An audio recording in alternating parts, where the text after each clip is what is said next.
Alright, so got it back in, and it's now free floating, no longer connected, and the soft close metal is now quite free to move. So what this is going to do is this disables the soft close of the trunk. Now, that doesn't mean it's not still going to actuate, because let's do that right now. Trunk is now in the locked position. We're going to unlock it using this lever. Okay. It's now unlocked. Now, we're going to go to the first detent of the latch and then observe the soft close.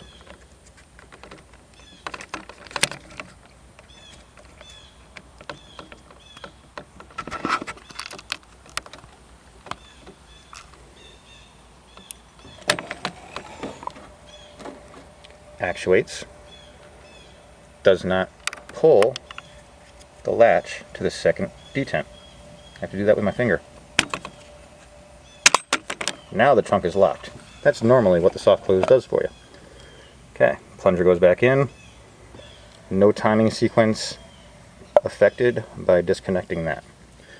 So what this is going to do for you is, this is the second option of preventing your soft close from keeping you from unlocking your trunk manually.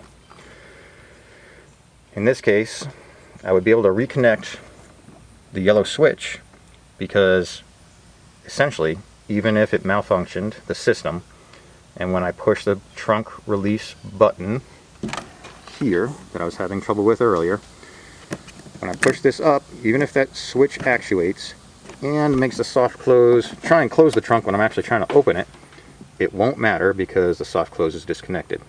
So for those of you who don't want to run around with that yellow plug disconnected, you have the option of completely disabling your soft close,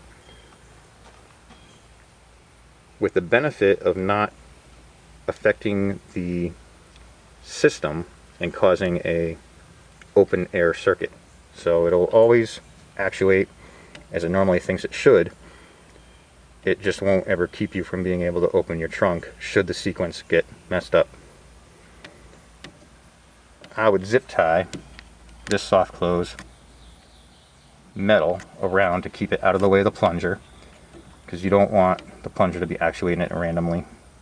And then also, you're not going to want the plunger, because it can move like this and get in line with the plastic, and then you snap that. Don't want that happening either. So if you're going to do this, you have to use some ingenuity, find some way of keeping this plunger from flopping around, this apparatus from flopping around.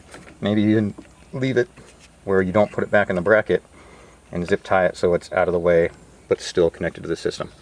So a second alternative to preventing your trunk from locking on you and not being able to open.